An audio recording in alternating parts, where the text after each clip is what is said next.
سلام، من امیرعلی ام، 22 سالمه از هاگن. امروز C200 2019 با سیت کارکرد آوردم که توی ویدیوی خرید ماشین با امید و مهران بفروشمش.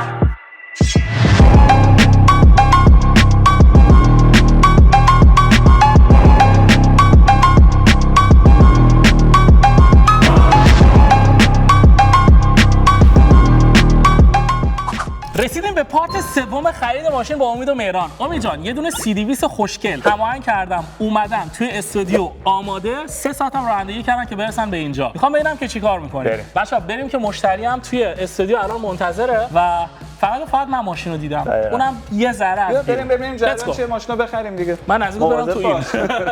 بهت احتیاج دارم. سلام. خوش اومدید. خوب هستید قربون. خوبی؟ امیر هستم. امید هستم. من برای بار دوم سلام می‌کنم. خب پریشب تو این اینستاگرام گفتم یه C200 دارم، گفتم پس فردا بیا توی استودیو. این از شما، اینم از ماشین و مشتری. خب یکم تعریف کن. هم از خودت تعریف کن لطفاً، هم از ماشینت. من امیرعلی ام، 22 سالمه. اینم امیر جونیور، 6 سالشه. 6 سالشه. 2019 ماشین. اوکی. C200 دو در کوپه. چقدر راه رفته؟ 30 تا، دقیقاً 30 تا. دقیقاً 30 تا. اینجا که رسید شد 30 روند. دست چندم ماشین؟ من دومیشم. اوکی. یعنی قبل تو یه صاحب داشته. قبل من یه صاحب داشته، خانم آلمانی بوده، دکترم بوده، فقط باهاش میرفته سر کار میومد. خب کی خریدی ماشینو؟ بگم شما تعجب میکنید. دقیقاً امروز روز 28مشه.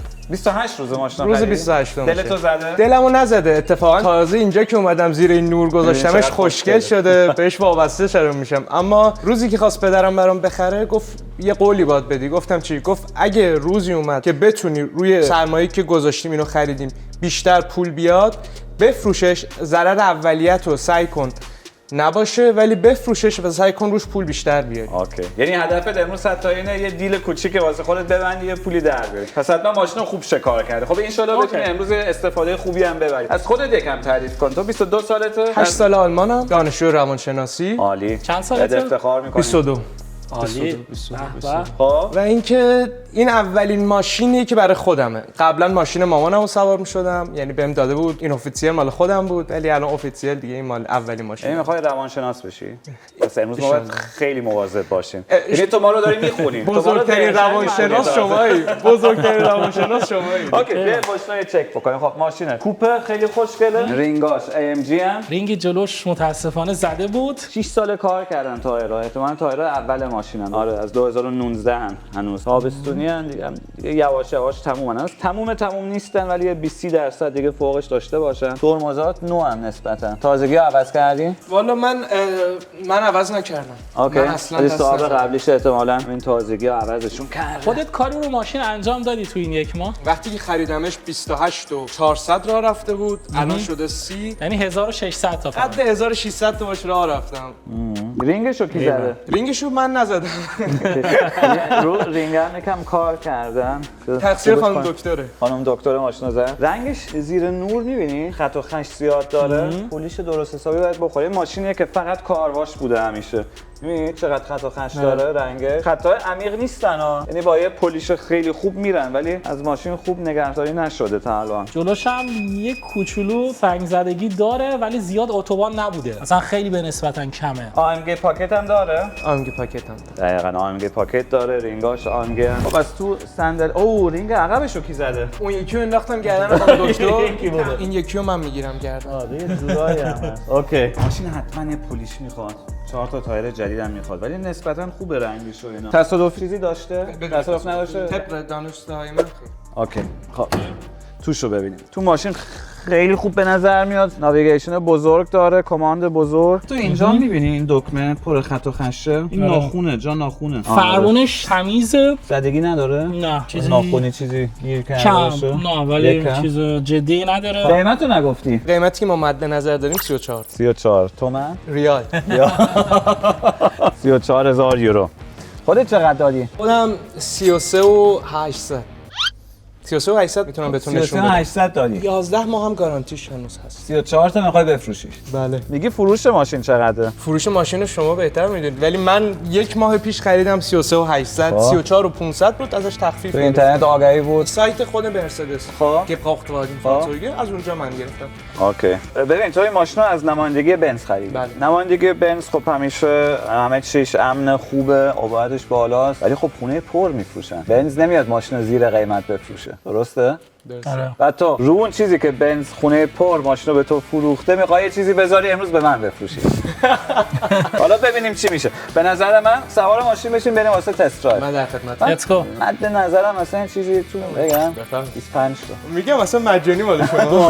بچه‌ها من C200 رو فقط به خاطری دوستش ندارم چون که خیلی مخصوصا دو درش خیلی کوچیکه، اصلا عقب نمیشه درست نشست.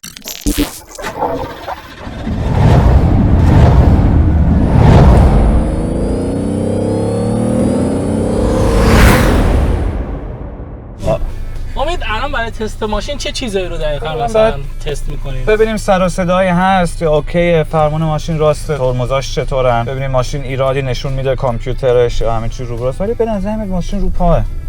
آره. ماشین سالمیه، کم کار کرده. به ساوند سیستم ماشینه که بیسیکه، مثلا هامان کاردونی چیزی نداره ماشین. توش یکم ساده است، صندلی‌ها هیتر دارن، کولر ندارن، سقف پانورامیک نداره ماشین. خودم دوست داشتم که سقف کهکشانی بذارم. آره. اما 3000 یورو قیمتش بوده یه خورده. نه نمیارزه واسه ماشین اینطوری. چرمش هم میدونستی چرم اصل نیست؟ خب این بهتر نیست به شما حیوانی بابتش کشته نشده، یه خورده انسانی تره. یکم میپره ماشین، یا از تایرهاست یا از کمک‌های ماشینه، یکم ناآرومه. بچه‌ها چیزی که جالبه، امیرعلی امروز با باباش اومده، بعدش باباش گفتن فقط همین یه دونه پسر رو داره. اولش اصلا اجازه نمیداد امیرعلی با ما سوار ماشین بشه، درسته؟ نمیدونم یه لحظه حس محافظته احتمالاً غلبه کرد. خب مهران ماشینم واقعا همه چیش رو به راست، واسه من یکم ناآرومه. تو خیابون معمولی هم که میری خیلی بازی میکنه، بالا پایین یکم میپره، میگم یا کمکاش تمومن یا تایراش دیگه خوب نیستن بعد عوض بشن. اینو میسپرمش به خودت، من میام عقب میشینم تو بیا جلو. امید یه دونه 20 سنتی هم توش پیدا کردیم. شانس دیگه. ببین چند ما آدمای رو راستی هستیم. دارم اینجا عقب با اینکه من قدم مثلا آره. خیلی بلند نیست، فقط 1.95 قدم، اون داره به سقف میخوره. ماشین واقعا دو نفر است به نظر من. آره. یا اینکه یه بچه. ولی ماشینت هیبریدیه. میلد هیبرید بله. الکی یه موتور کوچیک برقی بین موتور و گیربکس گذاشتن که بگن هایبرید، واسه اینکه یعنی تفاوتش همینه. آره چون که دیگه جزء شرایط آلمانه که دیگه مثلا مرسدس باید مثلا یه عدد بخصوص مثلا ماشین هایبرید بزنه. یعنی تا چند کیلومترش هایبرید میره؟ اینو نمیدونم اما امروز نگاه کردم دیدم مثلا 184 اسب بخار داره ماشین، 14 اسب بخارش میگم یه موتور کوچیک برقی الکی نصب می‌کنن. 184 اسب بخار واسه C200. چطوره ماشینه 25 تا ارزش داره. ببین فرمونش صافه ولی کمکش به نظر من اوکیه، زیاد نمیزنه. ببین خدمتت چقدر بود چیزی که تو مایل 25 ام. حالا تازه اول باید ماشین رو کنترل تکنیکش بکنیم. سرکان الان آماده است منتظرمونه. قیمت رو چک بکنیم بعد تازه میریم سر قیمتش. چونه نمیزنیم، ما قیمت میگیم. امید کمکش راست میگی. ببین میزنم ولی خیلی کمه. گفتم بهت. آره میزنم. الان مثلا رو دست انداز میرفتیم ناآروم بود یه ذره. به نظر خودت ببریمش روی جک از زیر چک کنیم چه چیزایی پیدا میکنیم؟ زیر قراره چی پیدا کنیم؟ قلب ماشین اون زیره. به نظرم قلب ماشین سالمه. اوکی میبینیم. امید نظرت راجع به ماشین تا الان چیه؟ ببین نظرم راجع به ماشین اوکیه، ماشین اوکیه، رو پا بالاخره 6 سال قدیمیه، 30000 تا کار کرده. واسه این درست همونیه که باید باشه تا اینجا. حالا باید تازه ببینیم وضعیت تکنیکیش دقیق چیه. الان ماشین میره رو جک، سرکان واسه ما تست میکنه. البته من هنوز داستان امیرعلی هنوز درست متوجه نشدم. منم همچنین. چون که یه جورایی به عقل جواب نمیده این داستانی که الان به ما گفته. ماشینو از نمایندگی بنز خرید 33800 بعد گفتن اگه بتونه استفاده روش ببره بفروشتش. الان میخواد 34 تا به ما بفروشه. دیگه بالاخره 20 سال تجربه تو معامله کردن که دارم، میدونم پسر خیلی خوبیه، آدم با شخصیتیه، ولی داستان فروشش هنوز 100% اونی نیست که به ما میگه. قطعاً چیزی که میگه درسته ولی خب برای منم با عقل شعور در نمیاد. چون من میگم ماشین رو که میخری خب میدونی که بنزم یه استفاده میبره و مشتری باید اونم استفاده رو ببره و استفادهش سوار شدن اون ماشینه، نه اینکه بعد یک ماه بفروشی. ولی بچه خوبی میاد به نظر من. ماشینش هم تمیزه ولی داخلش آپشن نداره، برای فروش خیلی اذیت میشی. از بیرون هم یه پلیش میخواد بگم ماشینش ماشین بدی نیست، ولی بریم چک کنیم. از سرکان میاد ماشین رو چک میکنه با تو با هم. من چند دقیقه میرم پای کامپیوتر میشینم، تکنیک ماشین رو که چک کردی به من گزارش بده که قیمت ماشین رو با هم چک بکنیم، ببینیم قیمت خرید و فروش ماشین چیه، بعد تازه میریم سراغ امیرعلی. لیتس گو. چک کردن ماشین رو سرکان قراره برامون انجام بده. حالا سرکان کیه؟ سرکان مسئول تعمیرگاه امیده که با آچار بزرگ شده و عیب و ایرادای همه ماشینا رو میفهمه. یه جورایی خبره این کاره و قبل از خرید ماشین حتما سرکان باید یک بار ماشینا رو چک کنه. سرکان bist du bereit? Ich bin bereit. Let's go. Schlüssel? Ich checke, die Klimaanlage stinkt. Innenraumfilter muss gewechselt werden. بچا تا الان سرکان کولر داخل روشن کرده و تو همین الان گفتش که فیلتر کابین باید عوض بشه. Wir messen einmal deinen Lack. Lackoberfläche ist nachlackierungsfrei. Ist nachlackierungsfrei. Ist bei dir nichts passiert? Ist bei mir nichts passiert. Okay. Zweite Lackschicht. Die Front wurde schon mal lackiert. Wie gesagt, ich habe das Ding seit 28 Tagen. Gucken wir jetzt einfach mal beruhigt dich. Das würde mich schon aus der Fassung bringen. Lackmessgerät. Grün ist Originallack. Gelb, da wurde schon mal was gemacht. Rot, es wurde gespachtelt. Ja, das ist jetzt grün. Wir haben jetzt eine Lackdicke von 122 in der Tür. 77, sprich hier wurde geschliffen, gemacht, getan. Die Haube. Ja. Die Front. Wie viel Kilometer hat das Auto? 30. Wenn das Auto 30.000 Kilometer hat, Ja. dann fress ich, was du willst. Alles grün? Okay. In Deutschland ist das so, wenn die Rückleuchten, die Scheinwerfer feucht sind, Ja. ist es TÜV-Norm. Wenn sie aber Tropfen bilden, ist kaputt. Okay. Rückleuchte ist kaputt, definitiv. تو آلمان اینجوریه که ماین فنی دیگه بهتون نمیدن، یعنی وقتی که آب بره داخل مثلا چراغ عقب این یعنی اینکه به درد نمیخوره، بعد عوض شه. Die Front ist 100% lackiert. Allein das siehst du hier an der Spaltmaße. Guck mal, wie viel Luft ich hier habe, guck mal, wie wenig Luft ich hier habe. Also die Haube war auf jeden Fall unten. Hier passt die Haube von unten nach oben nicht. ماشینت یک ماه از بنز خریدی ولی کاپوت جلوش رنگ شده و این تضمینیه، چیزی که واقعا رنگ شده. این چیزی که من حتما باید پیش بریم. مرسدس بنز حسابی شکایتمو میکنم. آره. Felge vorne links ist kaputt. Seitenschweller ist kaputt. Okay. Hier? Siehst du das Gelbe hier? Ja. Komplett. Komplett Seitenschweller ist kaputt. Guck Okay. mal bis nach hinten. Siehst du? Ja. Hier siehst du, hier war eine Macke drin. Die Macke wurde oben wie unten komplett bearbeitet. Siehst du die Spaltmaße wie der Scheinwerfer? سپر رفته توی چراغ جلو ولی سمت Guck چپ. mal hier. Dann haben wir einen Schaden. Ist auf jeden Fall kein Steinschlag. Okay. Ist auf jeden Fall irgendwo hängen geblieben. Du siehst an allem hier unten, dass alles so gebraucht ist. Ja?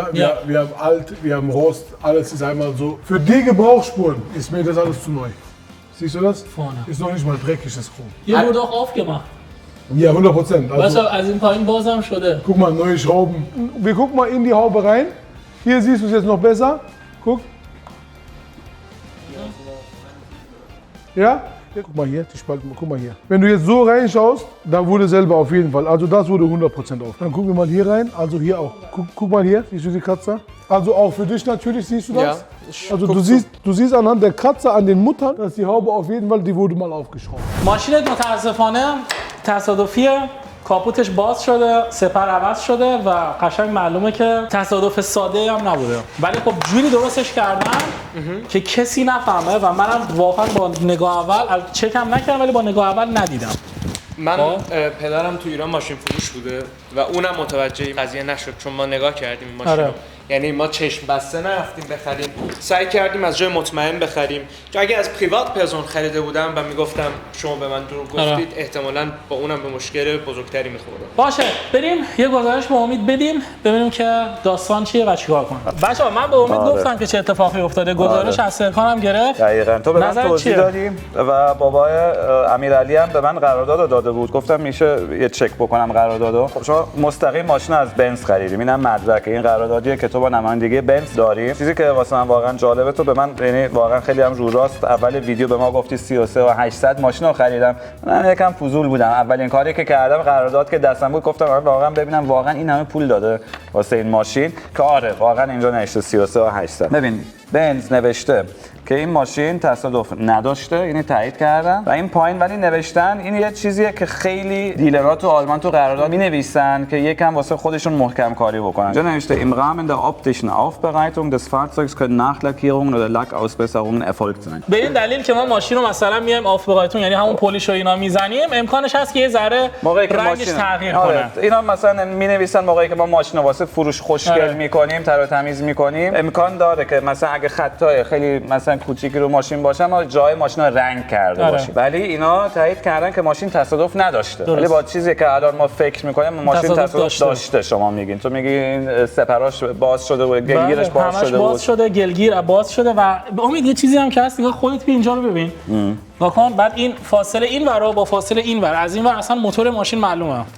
آره این فاصلش خیلی زیاده. رو کاپوت ماشین کار کردم، خب معلومه شما هم چکش کردید و داخل دیگه. اوکی. خب امیرعلی حالت چطوره؟ حال من تعریفی نداره. من میدونم که بیمه داری که وکیلت مجانیه، که هزینه وکیلمو بده و تو آلمان کشوریه که میتونی حقتو بگیری. من میافتم دنبال حقم، یا میگیرم یا نمیگیرم. نه حق تو که 100% میگیری، چون که نمایندگی اینجا نمیتونه. ببین اینجا اتفاقا نوشته این چرم اصلی نیست، اینجا نوشته کونستلیدر. تو الان باید به فروشنده گزارش بدی من خواستم این ماشین رو دوباره بفروشم و ما تازه کشف کردیم که این ماشین انگار که تصادف داشته. به نظر من ماشین رو یه راست اول ببر پیش کارشناس که با مدرک بری. ویدیو منم البته بهشون نشون بدی، با اینکه به فارسی اینا خب منو میشناسن، مثلا بگم من پیش امید بودم اینا تنشون میلرزه، چون که امید تو آلمان مثلا شناخته است که بعضی وقتا ما یهو دنبال یک کیسو که بگیریم دیگه ولکن نیستیم. منم پشت سرتم، من از تو پشتیبانی میکنم، یعنی تو مرحله‌های بعدی ما همیشه با هم تماس داریم، من کمکت میکنم تو هر قدمی که برمی‌داره من بگو من الان استپ بعدیم اینه، من دارم ماشین میبرم پیش کارشناس که ماشینو بردی دوباره به منم واسه منم گزارش کارشناسو بفرست، بعدش که رفتیم پیش بنز بازم با هم هماهنگ میکنیم. فقط یه نکته برای اینکه سوء تفاهم پیش نیاد، این مستقیم نمایندگی خود بنز نبوده، یعنی ماشین یونگشتر نبوده. مرسدس خیلی کم از خودش داره نمایندگی، بیشتر نمایندگی تو آلمان یعنی واقعا نمایندن، یعنی دیلرن که چیز مرسدس رو دارن، یعنی این یه فروشنده مرسدسه، قراردادش با مرسدسه و به خاطر همین من ماشینو از تو سایت مرسدس خریدم. تو هیچ اشتباهی نکردی، قرارداد همین چیز ذکر شده، ماشین دست اول ماشین تصادف نداشته. منو مهران اتفاقا لابلاش یکم میگفتیم ما داستانش رو سر در نمی 33 800 خریده 34 تا میخواد بفروشه چرا، ولی خب الان قراردادت هم دستمونه و بهت میگم ما از تو پشتیبانی میکنیم، هر کاری هم که داشتی ما در خدمتیم. مرسی ازت، خیلی رو راست بودی. من اصلا اولم ولی امید اصلا برنامه عوض شد، قرار بود الان پای میز بشینیم قیمت ماشین رو در بیاریم با چونه بزنیم بخریم ماشینو. من یه سوال دارم، اگر این ماشین اینجور نبود که هست شما چند می‌خرید؟ ببین قیمت فروش ماشین تو بازار 33000 تاست، من امروز به 30000 تا قیمت میدادم. درست. من تهش هم گفتم که 30 اوکیه. آره متاسفانه. قرار بود ماشین رو بخریم ولی متاسفانه از اونجایی که تصادف داشته دیگه نمیشه این کار انجام داد و الان خود امیرعلی هم دیگه دوست نداره بفروشه چون بعد بره ولی هیچ نگران شرکت بنز کارا رو اوکی کنه. مرسی که شرکت کردی. بچه‌ها ازش حمایت کنید، کامنت‌های خوب براش بذارید. واقعا امیدوارم که برای هیچ کسی همچین اتفاقی پیش نیاد. من شنیده بودم، خب چند تا کسی دیگه هم دیده بودم و شنیده بودم که یه اتفاقای اینجوری پیش اومد ولی خیلی کم بود. و امیدوارم که اصلا مخصوصا برای جوان 22 ساله امیدوارم که چنین اتفاقی دیگه پیش نیاد برای کسی. اوکی قربونت، دست در نکن. مرسی که همراهمون کردی.